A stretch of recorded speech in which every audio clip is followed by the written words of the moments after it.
नमस्कार, the deep dive में आपका स्वागत है। आज 16 अक्टूबर 2025 है और हम आज के अहम करंट अफेयर्स पर गहराई से बात करेंगे, खास तौर पर यूपीएससी की तैयारी के नज़रिए से। ये हमारे आज के विश्लेषण का पहला भाग है। नमस्कार। और हाँ, ये भी हो सकता है कि कुछ टॉपिक्स पर हमने पहले भी चर्चा की हो, तो ये एक तरह से दोहराने रिवीजन का भी अच्छा मौका रहेगा। तैयारी के लिए ये अहम है। बिल्कुल सही कहा। तो आज हमारे पास कई विषय हैं।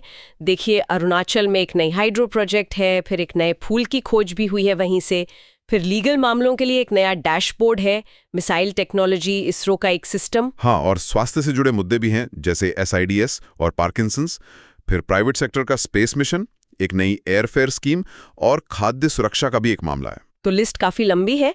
चलिए फिर शुरू करते हैं पहली खबर से। नायंग जल विद्युत परियोजना।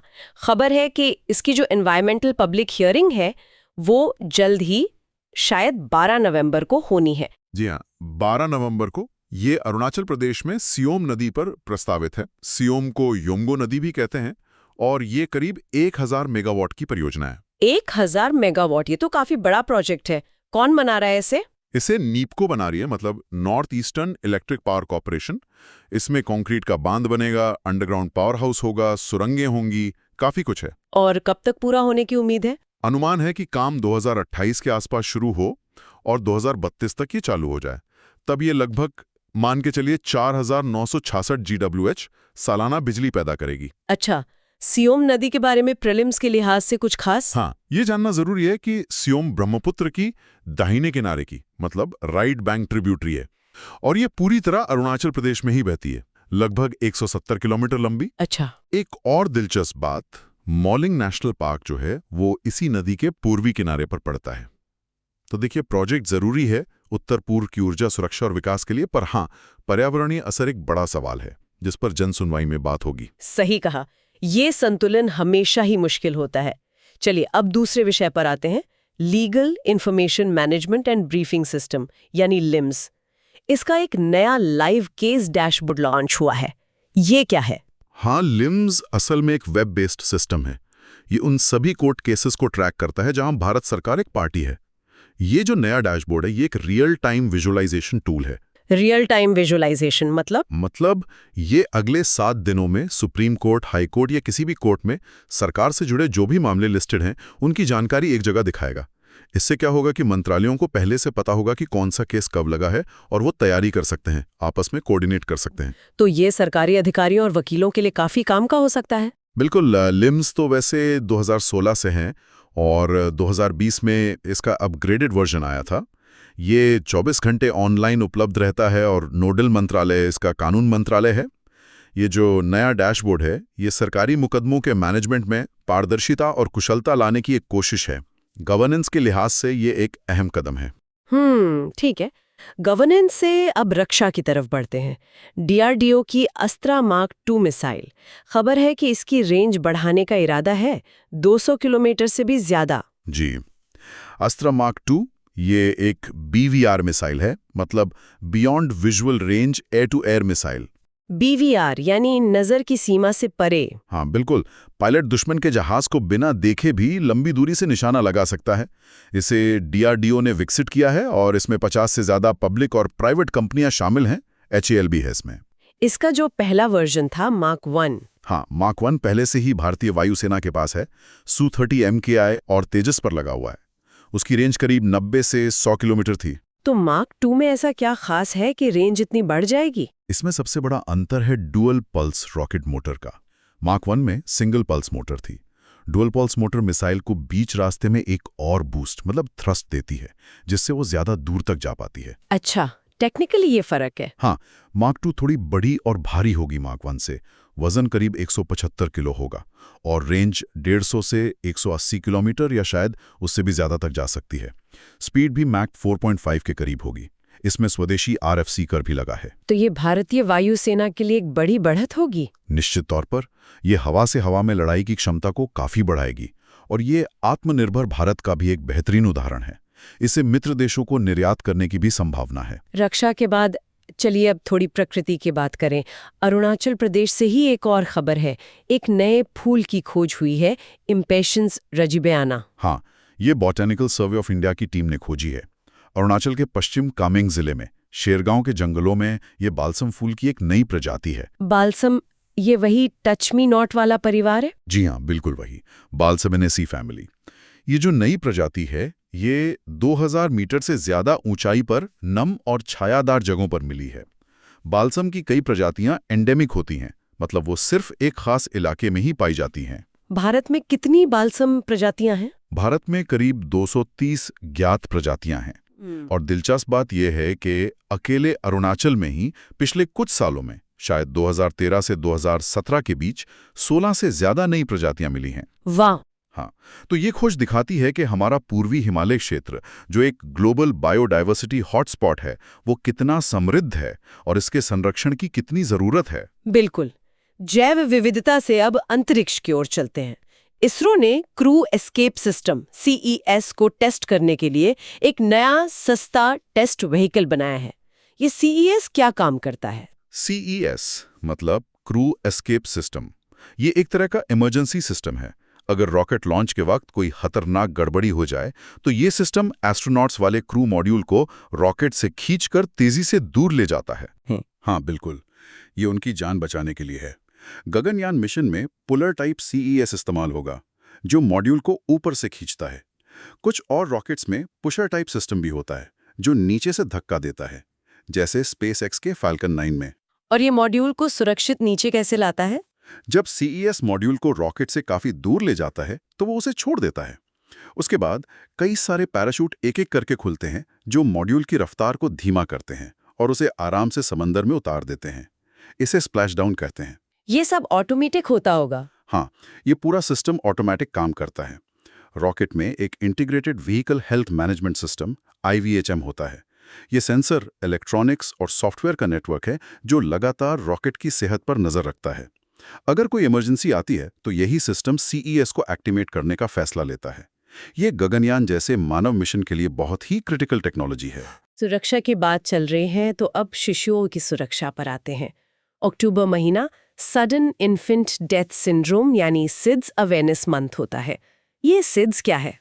SIDS यानी सडन इन्फेंट डेथ सिंड्रोम। ये तब कहा जाता है जब 1 साल से कम उम्र के किसी बच्चे की अचानक और अप्रत्याशित रूप से मौत हो जाती है और पूरी जांच के बाद भी मौत का कोई कारण पता नहीं चल पाता। इसे कॉट डेथ भी कहते हैं शायद? हाँ, इसे कॉट डेथ या क्रिब डेथ भी कहते हैं। हालांकि ये नाम थोड़े पुराने हैं। ज्यादातर SIDS मौतें बच्चे के जीवन के पहले 6 महीनों में होती हैं और आमतौर पर तब जब बच्चा सो रहा होता है।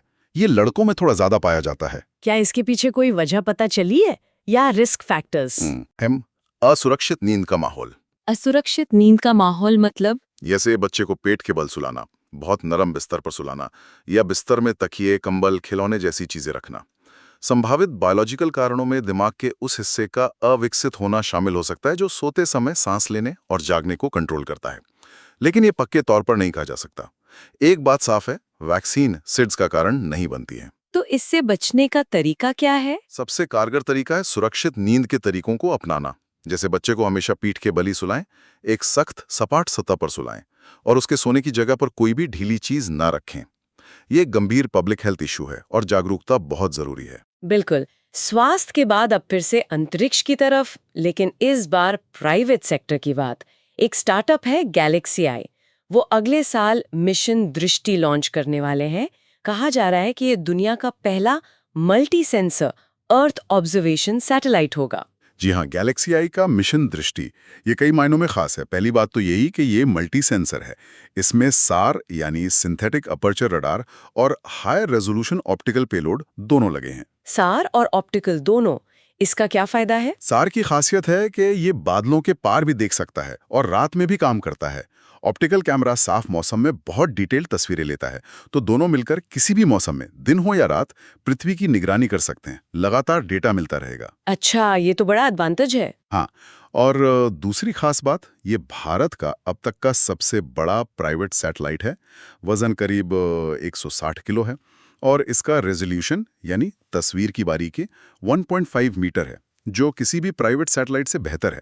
इसने इसरो के सेंटर में टेस्टिंग भी पास कर ली है। इसका इस्तेमाल कहाँ-कहाँ हो सकता है? इसके बहुत सारे उपयोग हो सकते हैं। सरकारी एजेंसियां, डिफेंस, बॉर्डर मॉनिटरिंग, आपदा प्रबंधन, इंफ्रास्ट्रक्चर की निगरानी, खेती, यहाँ तक कि फाइनेंस और इंश्योरेंस सेक्टर में भी। गैलेक्सी आई का प्लान है कि 2029 तक ऐसे 8 से 12 सैटेलाइट का एक पूरा नेटवर्क बना देंगे। ये भारत के प्राइवेट स्पेस इकोसिस्टम के लिए एक बड़ा कदम है। वाकई दिलचस्प है। चलिए, अब जरा जमीन पर आए और हवाई सफर की बात करें। एक नई स्कीम आई है, फेयर से फुर्सत, फिक्स्ड एयर फेयर स्कीम। ये क्या चीज है? हाँ, ये नागरिक उड्डयन मंत्री ने लॉन्च की है। इसका मकसद है यात्रियों को हवाई किराए के रोज-रोज के उतार-चढ़ाव से थोड़ी फुर्सत दिलाना। होता है ना कि जैसे-जैसे जाने की तारीख पास आती है, किराया बढ़ता जाता है। हाँ, अक्सर ऐसा ही होता है।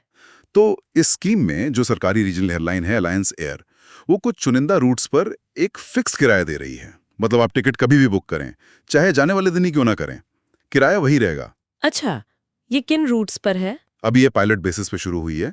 13 अक्टूबर से 31 दिसंबर 2025 तक अलायंस एयर ज्यादातर टियर 2 और टियर 3 शहरों को कनेक्ट करती है, खासकर उड़ान स्कीम के तहत। तो उम्मीद है कि इससे छोटे शहरों के लोगों को फायदा होगा, खासकर जो पहली बार हवाई यात्रा कर रहे हैं या किराए की अनिश्चितता से डरते हैं। तो ये उड़ान योजना को भी सपोर्ट करेगी? हाँ बिल्कुल, ये हवाई यात्रा को ज्यादा सुलभ और सस्ता बनाने की कोशिश है और उड़ान के लक्ष्य से जुड़ती है। देखते हैं ये पायलट प्रोजेक्ट कितना सफल होता है। ठीक है, अब फिर से एक स्वास्थ्य संबंधी विषय पर लौटते हैं। पार्किंसंस रोग। खबरें आ रही हैं कि कुछ स्थितियां, जैसे पैर हिलाने की आदत, इसके शुरुआती संकेत हो सकती हैं। ये पार्किंसंस रोग आखिर है क्या? पार्किंसंस एक न्यूरो डिजेनरेटिव डिसऑर्डर है। मतलब इसमें दिमाग की नस या न्यूरॉन्स धीरे धीरे खराब होने लगते हैं और मर जाते हैं। इसका असर मुख्य रूप से शरीर की गति मतलब मूवमेंट पर पड़ता है। दिमाग का कौन सा हिस्सा प्रभावित होता है? इसमें दिमाग के बेस के पास एक हिस्सा होता है, सबस्टेंशिया नाइग्रा। यहाँ के न्यूरॉन्स डोपामीन नाम का केमिकल बनाते हैं। डोपामीन हमारे शरीर की स्मूथ और कंट्रोल्ड मूवमेंट के लिए बहुत जरूरी है। पार्किंसंस में यही डोपामीन बनाने वाले न्यूरॉन्स नष्ट हो जाते हैं। अच्छा, तो डोपामीन की कमी से ही सारे लक्षण आते हैं? हाँ, मोटे तौर पर। जब तक पार्किंसंस के लक्षण साफ दिखने लगते हैं, तब तक मरीज के 60 से 80% डोपामीन बनाने वाले सेल्स खत्म हो चुके होते हैं। इसी डोपामीन की कमी से कम-कंपी, मांसपेशियों में अकड़न, चलने फिरने में धीमापन या ब्रेडिकाइनेजिया और बैलेंस बिगड़ने जैसी समस्याएं होती हैं। इसकी कोई खास वजह? और ये किन लोगों में ज्यादा होता है? देखिए, सटीक वजह तो अभी पता नहीं है। ये ज्यादातर बुजुर्गों में होता है, पर युवाओं को भी हो सकता है। पुरुषों में महिलाओं के मुकाबले थोड़ा ज्यादा आम है। हाँ, अगर परिवार में किसी को पार्किंसंस रहा हो तो रिस्क बढ़ जाता है। कुछ स्टडीज वायु प्रदूषण, कीटनाशकों या सॉल्वेंट्स के संपर्क को भी रिस्क फैक्टर मानती हैं। इसके लक्षण क्या होते हैं? चाल में बदलाव आता है क्या? हाँ, एक खास तरह की चाल हो जाती है जिसे पार्किंसोनियन गेट कहते हैं। शरीर आगे की ओर झुकावा, छोटे छोटे तेज कदम और चलते समय हाथ कम हिलते हैं। कोई मूवमेंट शुरू करने में दिक्कत होती है, जिसे स्टार्ट हेजिटेशन कहते हैं, और कभी-कभी चलते-चलते एकदम से जम जाते हैं, उसे फ्रीजिंग कहते हैं। क्या इसका कोई टेस्ट है या इलाज? दुर्भाग्य से अभी तक पार्किंसंस के लिए कोई ब्लड टेस्ट या रेडियोलॉजिकल टेस्ट नहीं है जिसे पक्का पता चल सके। डायग्नोसिस लक्षणों और मेडिकल हिस्ट्री के आधार पर ही होता है और इसका कोई पक्का इलाज भी नहीं है, लेकिन दवाएं और थेरेपी लक्षणों को काफी हद तक कंट्रोल करने में मदद कर सकती हैं। ये तो गंभीर स्थिति है। चलिए, आज के आखिरी विषय पर आते हैं। Rhodamine B. Raman research institute RRI ने इसे पहचानने की एक नई सस्ती तकनीक खोजी है। ये रोडामाइन बी क्या चीज है? रोडामाइन बी एक सिंथेटिक डाई है, मतलब एक कृत्रिम रंग। ये अपने चमकीले गुलाबी रंग के लिए जानी जाती है। पाउडर फॉर्म में ये हरी दिखती है, लेकिन जैसे ही पानी के संपर्क में आती है, एकदम तेज फ्लोरेसेंट गुलाबी रंग देती है। इसका इस्तेमाल कहाँ होता है? आमतौर पर इसका इस्तेमाल इंडस्ट्री में होता है, कपड़ा रंगने में, कागज, चमड़ा इंडस्ट्री में। इसके फ्लोरेसेंट होने की वजह से साइंटिफिक रिसर्च में भी इस्तेमाल होती है। तो फिर चिंता की बात क्या है? चिंता तब होती है जब इसका अवैध रूप से खाने की चीजों में इस्तेमाल किया जाता है, सिर्फ रंगत लाने के लिए, क्योंकि ये सेहत के लिए हानिकारक मानी जाती है। हानिकारक? किस तरह से? स्टडीज बताती हैं कि ये डीएनए को नुकसान पहुंचा सकती है, जिससे म्यूटेशन और कैंसर का खतरा हो सकता है। जानवरों पर हुए शोध में देखा गया है कि इसके लंबे समय तक संपर्क में रहने से लिवर और ब्लैडर जैसे अंगों में ट्यूमर बन सकते हैं। ओह, हाँ, और ये स्किन एलर्जी भी कर सकती है, खुजली, लालिमा वगैरह। और अगर इसे निगल लिया जाए तो ये शरीर की कोशिकाओं और टिश्यू पर ऑक्सीडेटिव स्ट्रेस डाल सकती है, जो कि जहरीला है। इसीलिए खाने की चीज़ों में इसका इस्तेमाल पूरी तरह बैन है। तो आरआरआई की नई तकनीक इसमें कैसे मदद करेगी? आरआरआई ने जो तकनीक विकसित की है वो कॉफी स्टेन इफेक्ट का इस्तेमाल करती है। ये तकनीक खाने की चीजों में रोडामाइन बी की मिलावट को बहुत कम मात्रा में भी जल्दी और सस्ते में पकड़ सकती है। ये खाद्य सुरक्षा और कंज्यूमर प्रोटेक्शन के लिहाज से एक बहुत अच्छी बात है। बिल्कुल। तो ये थी आज 16 अक्टूबर 2025 के करंट अफेयर्स पर हमारी चर्चा का पहला भाग। हमने इंफ्रास्ट्रक्चर, कानून, रक्षा, बायोडाइवर्सिटी, स्पेस, हेल्थ, सरकारी योजनाएं और कंज्यूमर सेफ्टी जैसे कई जरूरी मुद्दों पर बात की। जी हाँ, और आज की चर्चा से एक बात साफ नजर आती है कि कैसे टेक्नोलॉजी जीवन के हर पहलू को छू रही है, चाहे वो कानूनी सिस्टम हो, डिफेंस हो, स्पेस हो या फिर हेल्थ डायग्नोस्टिक्स। लेकिन साथ ही ये भी दिखता है कि विकास की इस रफ्तार के साथ साथ पर्यावरण, लोगों का स्वास्थ्य और सुरक्षा मानकों का ध्यान रखना कितना जरूरी है। हम्म। इन दोनों के बीच संतुलन बनाना यही शायद भविष्य की सबसे बड़ी चुनौती भी है और अवसर भी। इस पर सोचने की जरूरत है। बिल्कुल सही कहा। हमारे साथ इस विश्लेषण में शामिल होने के लिए धन्यवाद। यूपीएससी की तैयारी से जुड़े ऐसे ही डिटेल्ड करंट अफेयर्स एनालिसिस के लिए हमें लाइक और सब्सक्राइब करना ना भूलें। जल्दी मिलेंगे इस सीरीज के अगले भाग में।